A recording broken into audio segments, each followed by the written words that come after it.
Let's go ahead and call the committee to order. Clerk will take a silent roll in order to ascertain the presence of a quorum. The August meetings are in your packet for approval. Recognize the Vice Chair for a motion. Chairman, I move the approval of the minutes from the previous meeting. Motion's been made. All those in favor? Opposed?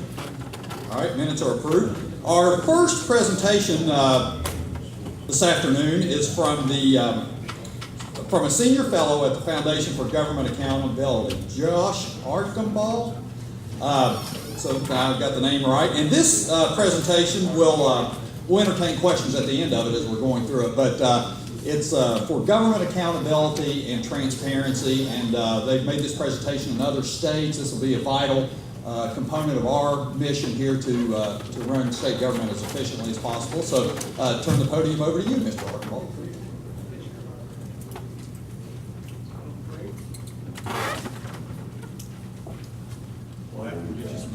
I'm building up the anticipation here. That's a ritual for this committee, right?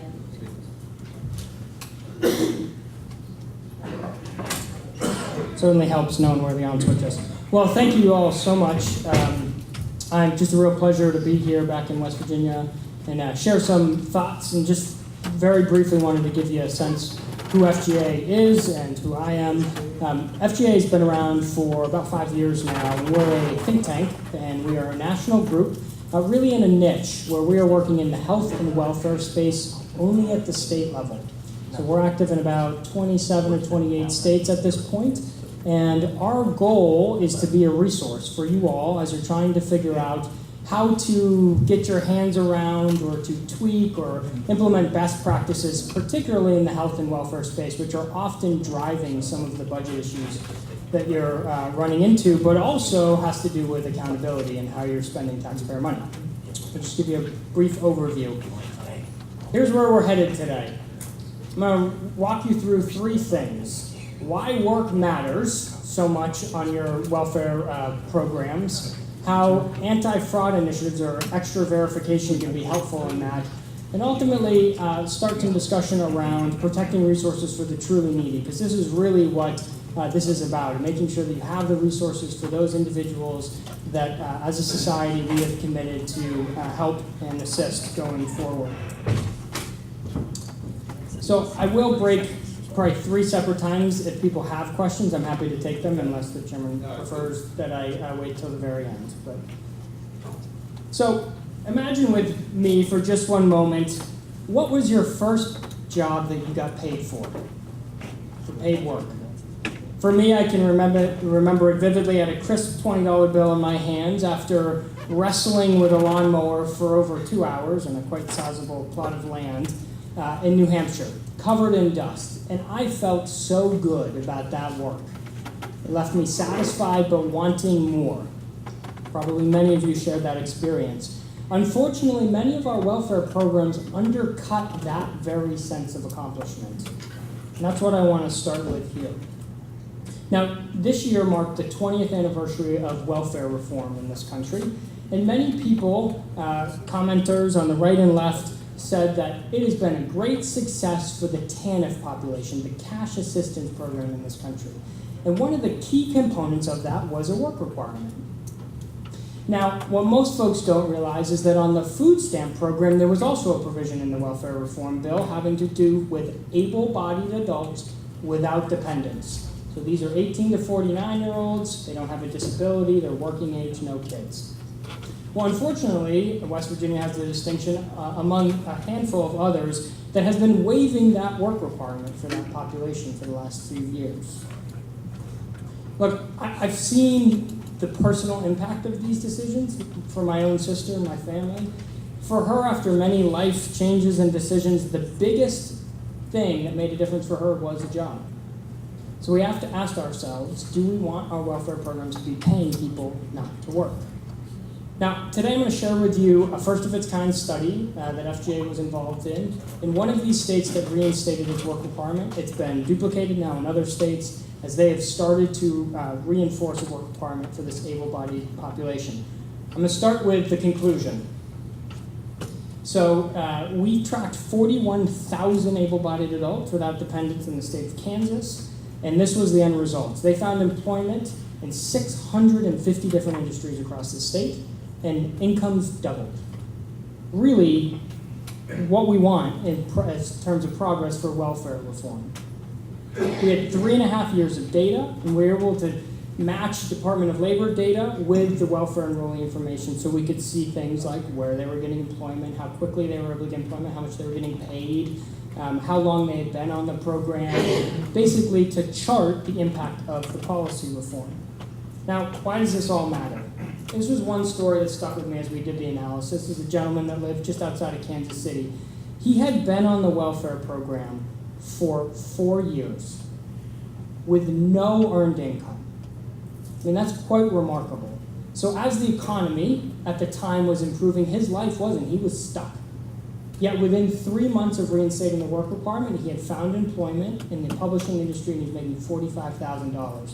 Now, this is just one example of the life-changing effect of this. We literally had thousands of these stories that we were able to pull out of the data in all these sorts of different industries.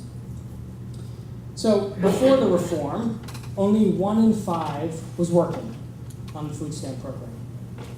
They reinstate the work requirement, half go back to work immediately. Within 12 months, 60% are working. It's the direction that we want to head as far as the positive outcome. Even those that remained on food stamps due to the work requirement saw a significant increase in the amount of work that they were doing. The fastest growth happened in the group of individuals working 20 hours or more, which is really encouraging. That's one of the stepping stones for getting folks self-sufficient again. Now, lest we think that all of these folks were getting jobs in fast food or in retail, might be a little bit hard to see here, I apologize. But like I mentioned, 650 different industries where they were finding employment, and we were able to see some really interesting trends that have really fundamentally changed the way that these programs are administered. The first one is that a lot of individuals got their first foot onto the economic ladder through a temp agency, but we were able to track within a quarter or two they were moving into permanent employment. That certainly would influence how you design your workforce or employment opportunities through the state. The other reason I include this chart is the agencies that are doing this have realized that now they have almost a real-time basis to see who's hiring and where in the state. It's not we wish people were hiring in this area. They actually can counsel the remaining enrollees where there are opportunities or where there may not be. They're able to redesign those employment programs to say, given your skill set and those that are hiring, you need to go get this education if you want employment in this area. Fundamentally different from just refilling food stamp cards. Here's a little bit about the change in income. Average wages are now above the poverty line. That's remarkable in an area of welfare reform that for years has had failed experiments over and over again. Now, nobody will say this is the end of the line. The data has continued to get better in a few of the states that have done this from quarter to quarter as people are more mature in their job. They're choosing to change jobs and earn a little bit more income, but this is true progress. Now, what we have seen in a number of states as they've re-implemented a work requirement is a significant reduction in the enrollment for folks on the program. Now, what this means at a high level is 3 out of 4 folks decided to cycle off the program.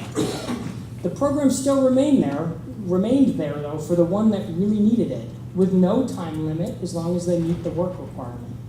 If we want a successful safety net, we want a few different outcomes for what that looks like. And it means shorter periods of time that our individuals are on this program.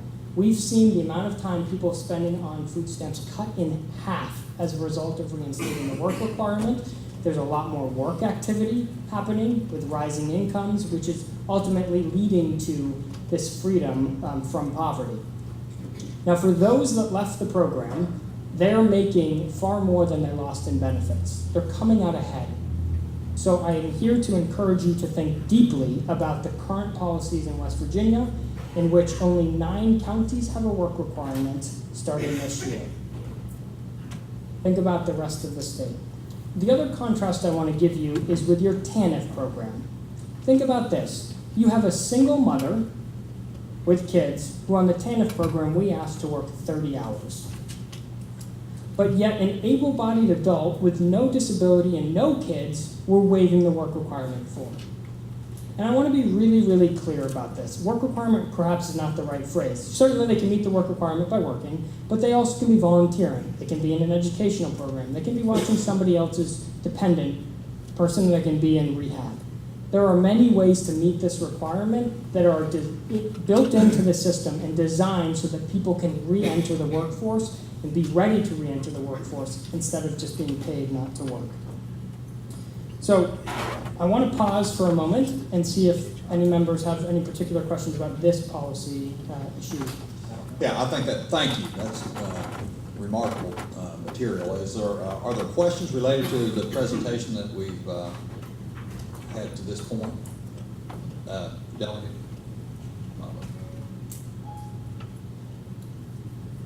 Thank you, Mr. Chairman. One thing that I heard you say that was interesting to me is, and I have actually had constituents and actually been in the situation myself, where it almost seems like it makes more sense to be on some type of a program than to work. And you made the statement that it doesn't take very long for people to actually earn more than what they are losing in benefits. Can you expand on that a little bit? I know one of the things that I've dealt with myself is the Affordable Care Act. If you make less than $40,000 in certain circumstances, You get 100% coverage, but if you've got to buy your health insurance, then it costs a lot to do that. So it almost makes more sense not to work. So, and that's just one example, but I'm just looking for expansion of how much does a person have to make in order to overcome that benefit loss, I guess. So you're raising a very important point, and I do want to recognize that there are income cliffs here, and unfortunately they're built into a lot of these programs. I would recommend you reach out to your federal partners to address those, but I do want to highlight that I think our work points out two things. The first one is that in this reform in particular, people tend to just blow over the income cliff. It's not preventing a lot of them from going over. A lot of them are just re-entering the workforce, and pretty quickly they're making more money than they have lost in benefits. So in the food stamp example in particular, I don't want to lose focus there because people they make the jump and average wages are above the poverty line. Now the cutoff here for food stamps is 130% of the federal poverty level. So again, where you're gonna get that income cliff is right around. So the dynamic of picking up a couple extra hours or an extra shift, that's where it would come in. But in a large case, remember, only 1 in 5 were working before. So the big change is just simply starting to work, and that's what blows you over the income cliff. And it's not even a consideration for the vast majority of these folks. But I don't want to downplay it, because for certain enrollees, it certainly is a calculation. I've talked to individuals myself who are doing the math in their head to trying to figure it out. So I don't want to say it's not an issue, but in this case, for the vast majority of people, it simply isn't their consideration. Further questions? Yes, Senator Palumbo. Thank you, Mr. Chairman. You focus a lot on Kansas, and I see in your written materials, Maine has also done something similar. Are there other states, or are those the only two that have gone down this road? So they're the only two that have done the comprehensive study, and we have the best data from. But no, they're not the only ones. We've seen, I think it was 23 states move this last summer in reinstating work requirements. 17 of them went statewide, even though they economically still qualified, many of them, for waivers. They decided that no, this is the policy direction that we want to head.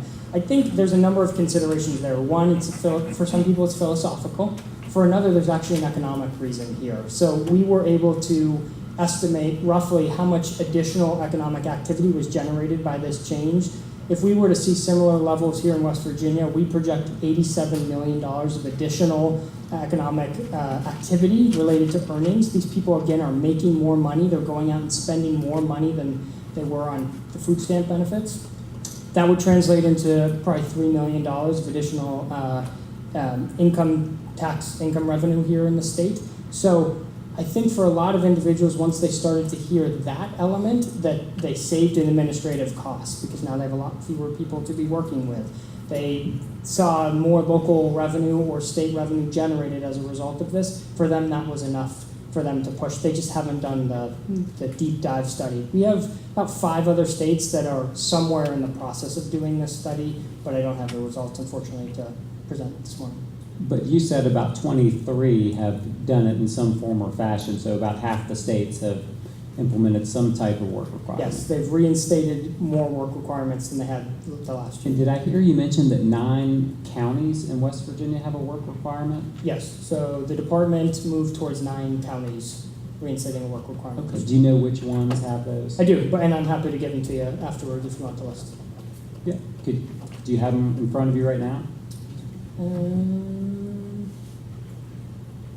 Yes. Yes, go ahead and share those, and then we'll get staff to make copy and distribute it. But go ahead if you don't mind. Happy to, and I'll embarrass myself in the process by, I'm sure, pronouncing half of them wrong. Berkeley, Cabell, Harrison, Jefferson, here locally, Marion, Monongalia, Morgan, and Putnam counties. Do we have any data from those counties? Yeah, they just started. I'm unaware of any, although we've talked to the department a little bit about it. But. Okay, thank you. Further questions from the committee? All right, if you could proceed to the Sure, next happy to. element of your presentation. So I want to switch gears a little bit and talk some about the anti-fraud and verification. And to do that, I think the best way is just to show a brief video here.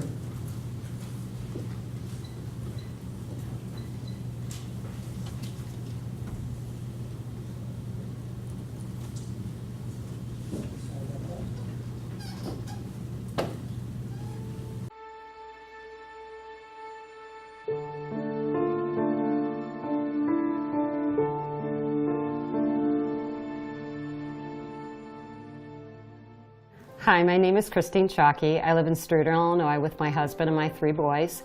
One of my boys was born with a very rare developmental disability. We call him our miracle child because he survived and outbeat the odds. Jacob Albin, I'm Chalky, and I am 19 years old. Jake has life-threatening seizure disorder, so he has only one particular medicine that will stop his seizures from happening.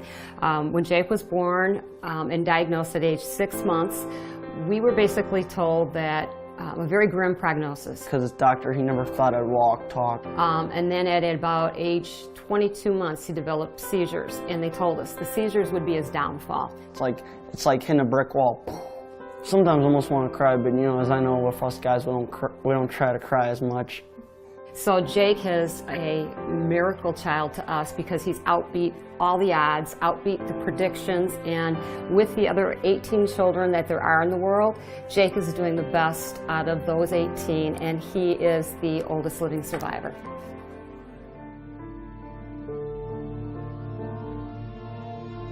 Welfare fraud means people abusing and using the system to benefit and taking away from the most vulnerable and the neediest of all. It upsets me, it saddens me, not just for Jake, for the other people too that I know that are probably out there too, but don't have the ability to speak or represent themselves.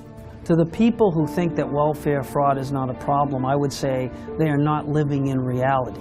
These are benefits that the taxpayers of this country have put monies aside to ensure that people that really need help get the help they need. You're taking away the services and the quality and the access to good health care for that most fragile population that really needs that. People with developmental disabilities are on waiting lists, need medicine, some are homeless, needing food, shelter, clothing, the basics in life.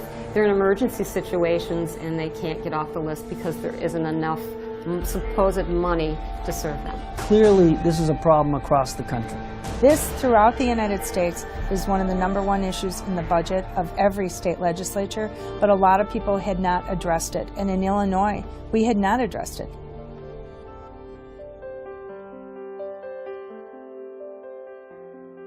This initiative, auditing making sure that welfare programs are being handed out to those that are truly eligible, is really a way of making sure that the program is sustainable long-term for those that truly need it. This audit reform was the key, the cornerstone of our entire Medicaid reform project. There were close to 3 million people on Medicaid. We probably had close to 350,000 people who should not be there in the system, and that was costing $350 million.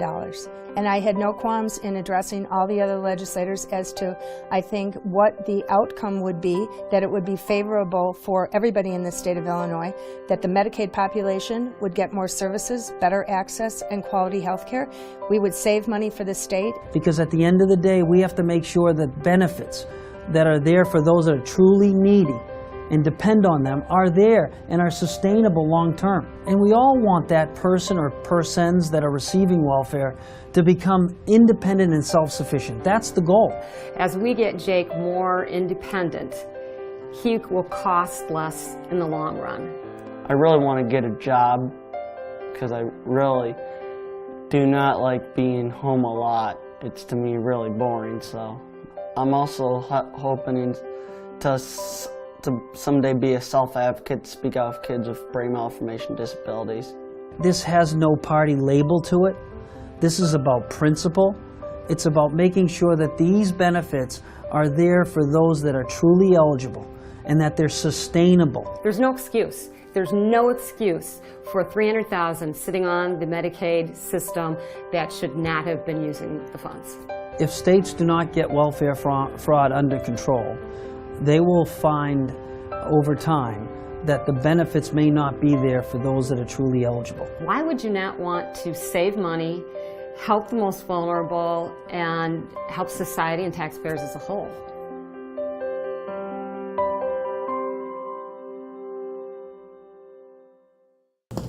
So a brief update on Jake. He does have a job now. He is working 3 days a week, so since this video was made. So imagine if in your state you could tell when somebody's applying for benefits if they're in fact eligible. And then imagine if you could on a more regular basis monitor if they're still eligible throughout the year. Now, unfortunately, our programs do not do that now.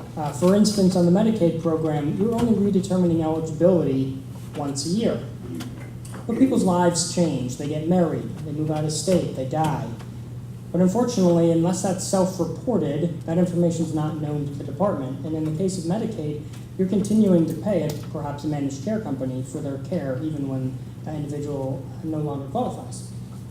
So, this really came to a head a couple years ago when the federal government granted to 36 states, including West Virginia, the ability to stop doing redeterminations for Medicaid. Now, this has started again, but I think it highlights two pieces that is part of this initiative. The first one is the frequency by which you check really matters, and what you check really matters. We have seen this program implemented, or elements of it implemented in a number of different states. The video mentioned Illinois and some of its early results, but there are a number of other states that have done this more recently. This is from Arkansas. They ran a pilot here. They found almost 500 dead enrollees on their program, 43,000 individuals who are living out of state, 7,000 of them who had never lived in the state. The only record of them in the state of Arkansas was being on their Medicaid program, and they found all these examples. There were some red flags about individuals, about perhaps how much assets or their other resources they might have had for being on the program. They also found 20,000 enrollees that had high-risk Social Security numbers. So either Social Security numbers associated with somebody else, Social Security number associated before that person was actually born, or other issues like that. Now, I think what's really key here is that this is a proven but not prevalent reform. The state of Pennsylvania used to do something similar to this. It's been largely scrapped under the current administration. But even just reporting among state agencies of data that you currently have at your fingertips, making sure that your eligibility staff has those and are cross-checking them frequently. If somebody wins the lottery or has a gaming winning, are you cross-checking that on a regular basis to your welfare enrollees? Are you checking the death registry frequently so that you don't continue to pay for somebody who's passed away? And as I mentioned, there are many reasons why the department, we've had some conversations with the department about this. There is, I think, a new eligibility system eventually will come online. We don't really have many details about it, but I will say that in the other states that have modernized their eligibility systems, there's a couple things that we have raised. One, they typically are not accessing this data, the 21st century data tools that are out there. I'm not talking about a new IT system. Nobody's interested in paying for that. I'm simply talking about access to data that tells you when somebody's moved out of state. We all know the credit agencies and others that are data vendors in this space, and making sure that you have access to those tools are so important to not only take care of taxpayer dollars, but also make sure that these programs are sustainable long term. And ultimately, we have to remember why these are so important for folks like Jake, so that we can see that the $160 million saved in 10 months in Pennsylvania translated into them being able to do more of, rehab beds or mental health or filling a budget hole that might exist in a certain state. And that's ultimately why we push these. Any questions on this before I go on to the kind of third segment I wanted to talk about? Okay, questions from the committee regarding, yes, Senator, or Delegate Butler. Thank you, Mr. Chairman. Have you found instances where departments get some kind of benefit themselves for enrolling people? Do they have incentive, in other words, to keep people on the rolls? Is that maybe part of this? So it depends a little bit on the program, but on the Medicaid program in particular, the biggest issue has been just the way that the program is established with how much federal dollars versus state dollars. So if a state saves, finds somebody to be fraudulent and removes them, the federal government benefits more than the state does in the Medicaid program. So I think that's really hindered some of the anti-fraud efforts over the years. I think that dynamic is changing for two reasons. The first one, out of pure necessity. Medicaid is Pac-Manning state budgets, and you simply have to try to get a handle on some of that out-of-control cost because it's crowding out education spending, it's crowding out public safety, and so I think that the urgency is certainly changing. I think the other thing is some of the tools that are available in the private sector are a lot more sophisticated, can be used a lot more cheaply and automated in many cases, and so as a result, it's a much easier lift to be able to do some of what I'm describing here than previously when it was a manual process or the state didn't have access to data from surrounding states, for instance.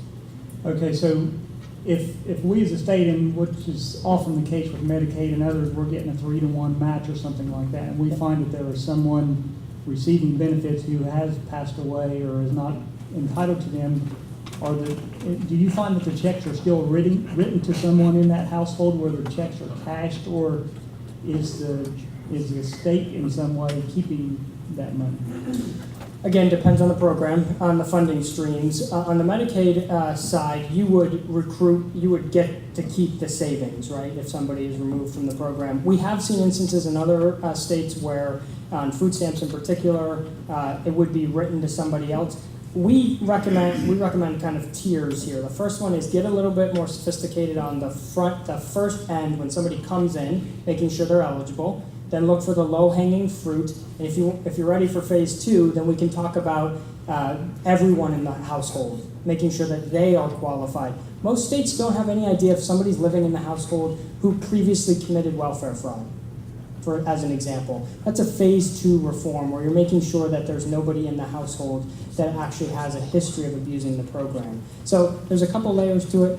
It depends on the program. Happy to chat in a little bit more after if you have more detailed questions. Okay, final question along that line then, is it expensive to do what you're suggesting that we do here, actually screen a little bit more closely as we go? So in our experience, the return on investment's been about 10-to-1 for this particular reform, so it's been pretty good.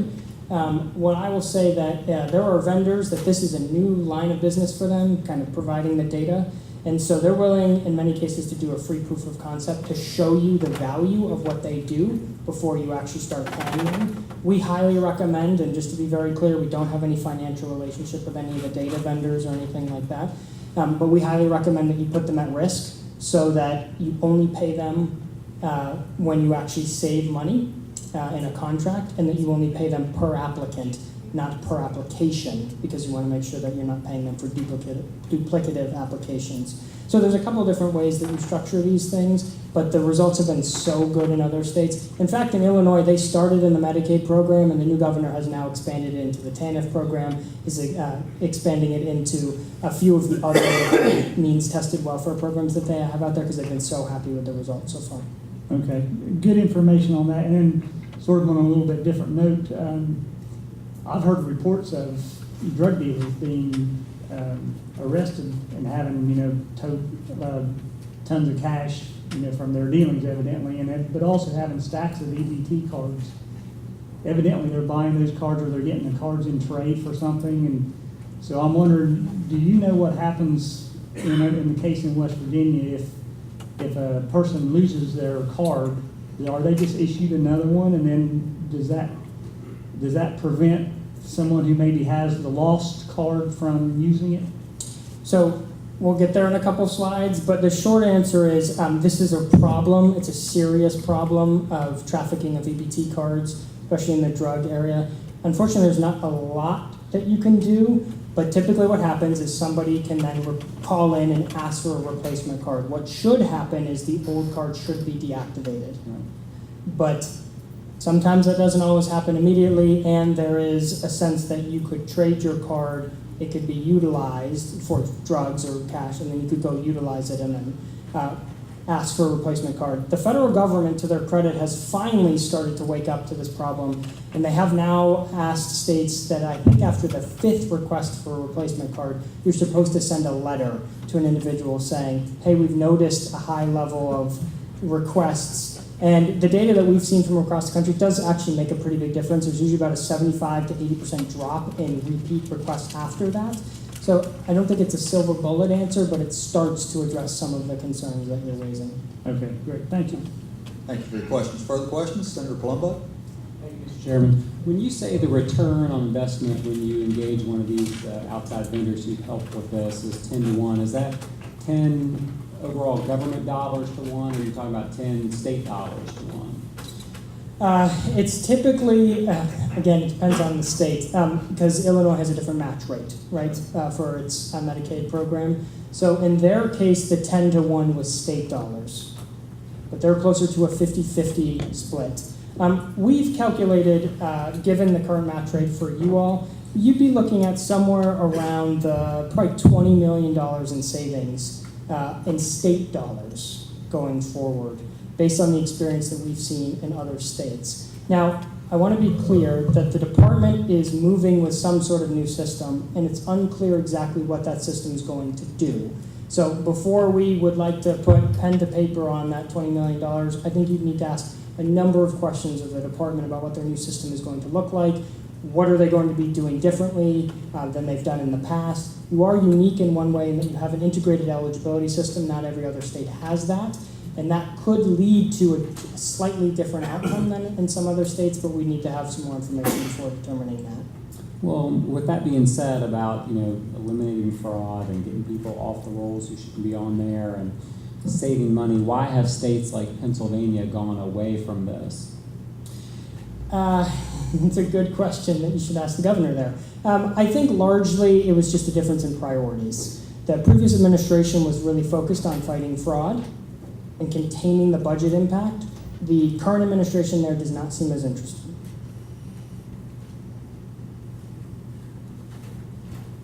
Okay, I'm assuming they must dispute the return on investment that you're saying is available for them. Do you know what their numbers showed as far as how much money it cost them to look out for this and how much they saved? They saved $160 million in the first 10 months, and they didn't hire additional staff for what they did.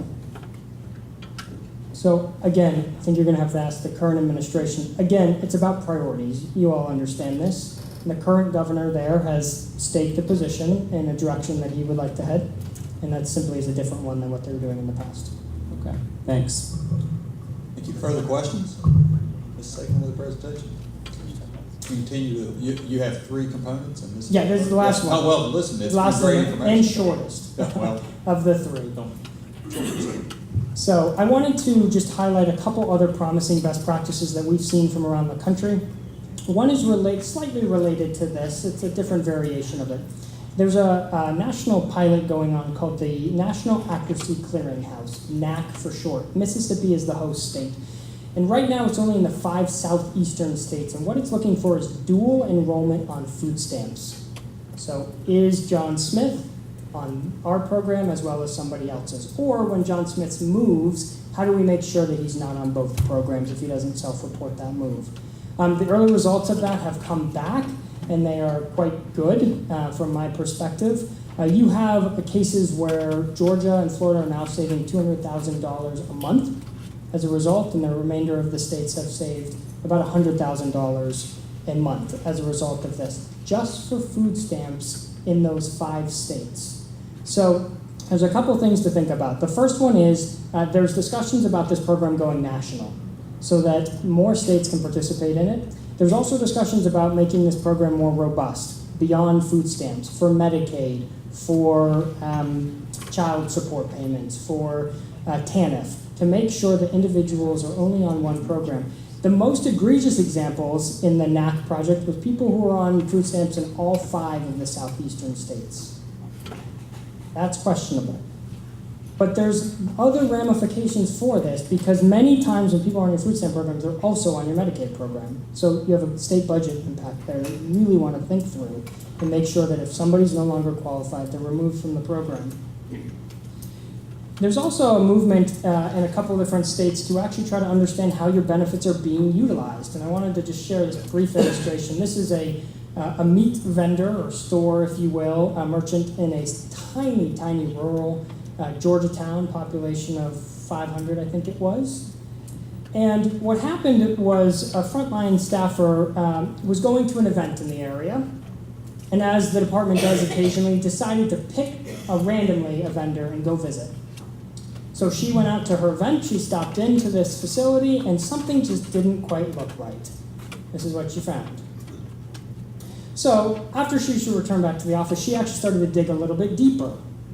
And what she found was $1 million of food stamp transactions at this tiny little facility. And then she started to dig a little bit deeper and said, well, where are all these people coming from? People were driving 60, 80, 100 miles to get to this facility. They were buying $300 of bacon a month. And some of them were reporting to be homeless, but yet spending all of their food stamp money on meat, which raises some questions about where you'd store it. But what the end result was, they ended up removing almost 2,000 enrollees, and over a number of years, they figured out that there had been $4.7 million in fraud. So you all are pretty smart. You probably connected the dots. People were selling their benefits for cash, about 75 cents on the dollar. It was out of pure luck that they found this example. And so a number of states have tried to get a lot more sophisticated about looking at the trends by which people are having transactions. Certain states have really nailed down all the transactions between midnight and 4 a.m., for instance.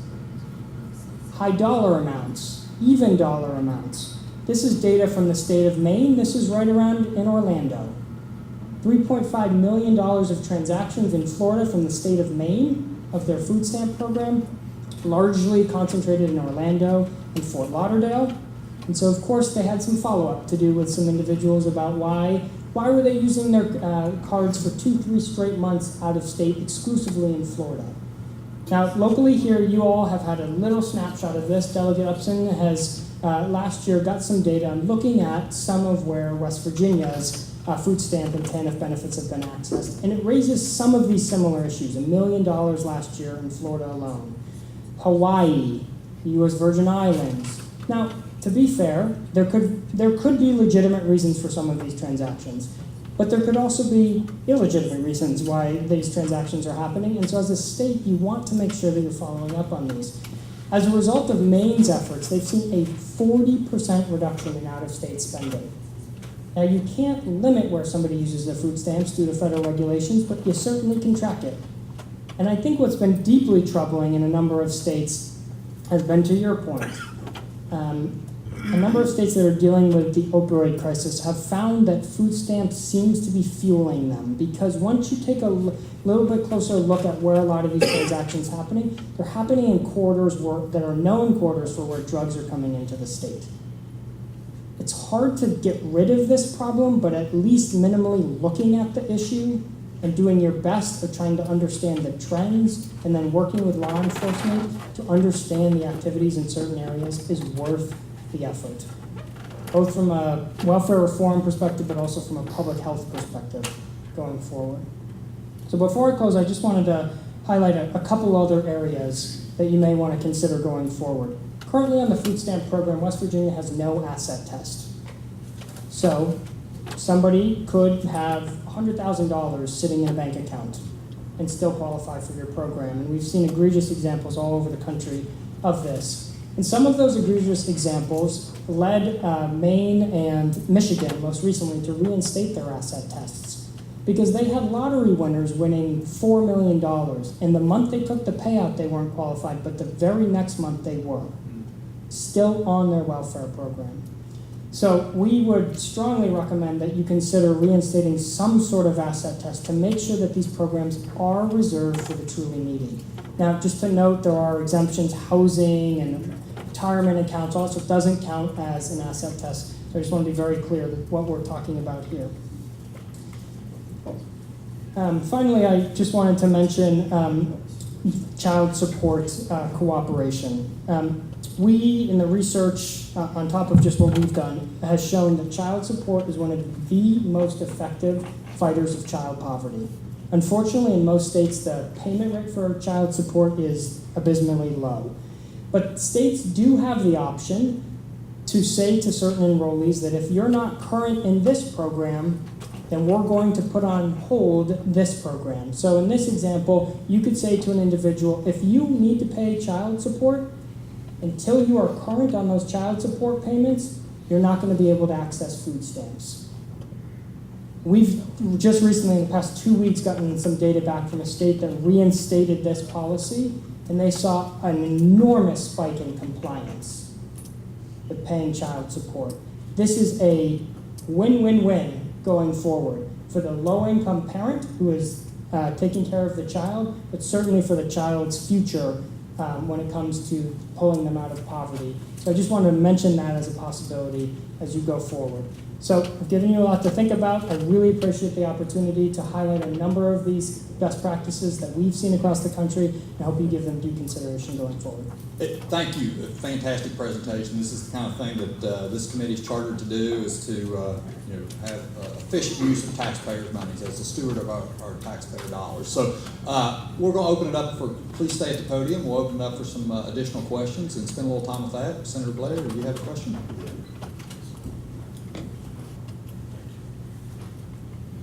I didn't hear you mention anything about it on the card, but I've had constituents say to me before that they felt that a photo being in there would solve a lot of problems. You want to elaborate or say that you can't do that, or to give me an insight onto that? Sure.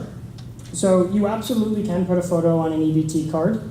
The federal government will fight you tooth and nail through that process, and they're currently moving the goalposts on it. They've issued some new proposed regulations making it much more difficult for states to do it. I will say two things on that from just my perspective. The first one is it's actually more effective as an anti-drug initiative than it is an anti-fraud initiative.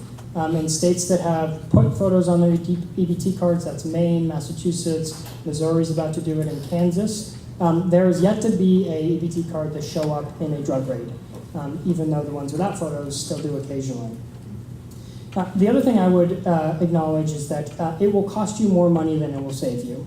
So if it's a priority of the legislature here in the state to do that, so be it. But the return on investment is not that there. Doesn't mean you shouldn't consider it.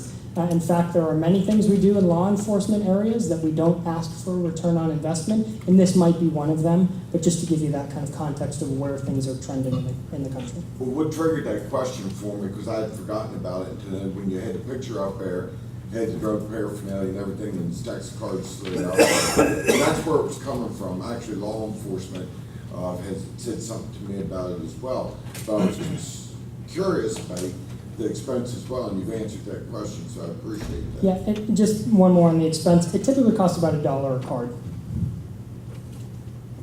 to do it. It costs $1 a card. To put a photo on it. how's that become cost prohibitive then to do it that way? You said when it costs more than what it's worth if it's only $1 a card. You typically won't find so many individuals to remove and save on the administrative cost side for states to offset that cost. That has been the experience in other states. Thank you. Sure. Thank you, Mr. Chairman. Thank you. Further questions of our presenter? Yes. Vice Chairman Cole. Thank you, Mr. Chairman. You'd mentioned the fraud-based program you were talking about. You mentioned a West Virginia estimate savings of $20 million. But I was wondering about the work requirement earlier presentation. Do you have a West Virginia estimate on that, or a West Virginia estimate on the dual enrollment or data tracking use? How much that would save in West Virginia, or do you have an estimate on those? So the answer is kind of. I'd be happy to work with you all. On the food stamp work requirement piece, the state savings is administrative. So the way the food stamp program is set up is there are federal dollars pay for the benefits, and then the state and the federal government split the administrative costs.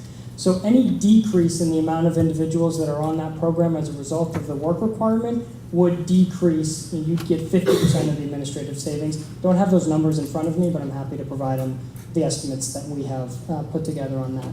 There's also a collateral benefit to the state. It's our estimate based on the experience in other states that about 3,500 of these able-bodied adults without dependents would be doing so much better financially that they would no longer qualify for the Medicaid expansion.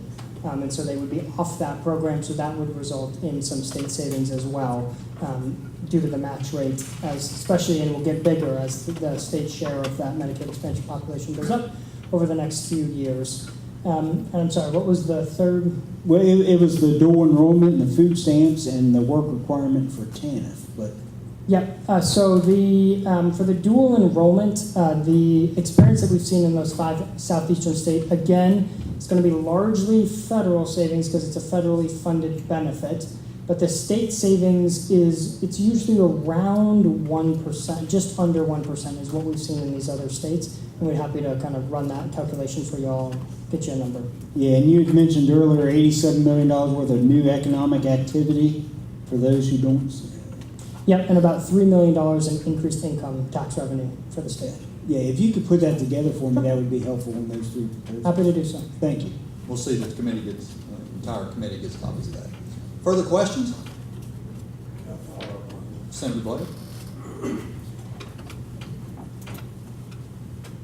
I thank the co-chair up there because it made me realize another question here. On the work requirement, and you were looking at the numbers back, but how do we factor in, areas that would have high unemployment, there would be no potential for, finding work and things like that? Sure. How's that play? Sure. This is not a unique issue. As you can imagine, a number of these states that have reinstated their work requirement, particularly in some rural areas, although often in more urban areas too. A couple things to consider here. The first one is that in Maine, what they found is actually the areas with the highest unemployment rate is where they saw the highest compliance rate with the work requirement. Completely counter to what we would think. Now, the other thing I would just mention is you can meet the so-called work requirement in many ways. As I mentioned, you can volunteer. And I believe that most communities have great volunteer opportunities. In fact, a couple months ago, I went on the West Virginia, basically the commission that is responsible for volunteer opportunities, and there were great opportunities at food banks and humane societies and others. And you all have had some flooding as a result, and that website has now been turned to looking for volunteers to help with flooding victims. That could meet the work requirement. Going back to school, training. So there's a number of ways to meet that work requirement. And I think what's really important is that if we have fewer people on the program to be servicing, we can actually advise them in a much more personalized way going forward. That you now know, your skill set is not well suited for that opportunity, or it fits really well with manufacturing or agriculture. And by the way, we now know that over the past 2 quarters, that's where most of the hiring has been. Go apply for those kinds of jobs instead of saying, applying for any other job. Really focus in and hone on and trying to get people on the economic ladder as soon as possible. Because the research is very, very clear. The shorter somebody's on the program, easier it is to get them a job. The longer they sit there, much, much more difficult to find them a job. So you want your program to be focused on getting people reattached to the economic ladder as soon as possible. Do you have a follow-up? Thank you. Further questions? Yes, Senator Trump. Thank you, Mr. Chairman. You talked about states that have switched or restructured the way they do these things, and my question is sort of general. When states do that, do they generally do it by legislative enactment, or are they doing it by changes in department policy, the agencies which administer these programs? And then historically, if you know, in the 20 years since the Federal Welfare Reform Act was passed, has West Virginia changed its approach to these programs? So the answer to your first question is both. Depends on the state. Sometimes if there's a governor or an agency that really is excited, they might lead on some of these initiatives and the legislature might follow and codify it into practice. In other states, it's the legislature starting and finishing that conversation about the directions ahead. It's probably about 50-50, to be honest, on kind of how that happens. As far as the welfare question and welfare reform, the TANF program was really the focus of that program, and states have a tremendous amount of flexibility on how they structure that program. And so, yeah, I mean, West Virginia has changed things a number of times over the years in the TANF program. I will say one thing, it is a small program. The great success of welfare reform is that there are not many people on that program anymore. There's about 14,000 here in West Virginia on that program. That's a testament to the reform. Whereas by contrast, you look at the food stamp program and the Medicaid program, and you have hundreds of thousands of people on those programs. So while it is important to think through how your TANF programs are structured and your current practice, as far as the big impact is going to be in your state, you really want to be focusing on those other programs first, and then eventually getting probably to your TANF program and reforms there. I'll take one more question, and then we need to move on to other presenters if there's other questions. All right, if not, thank you so much. It was a very informative presentation. I hope that we can avail ourselves of some of these great ideas.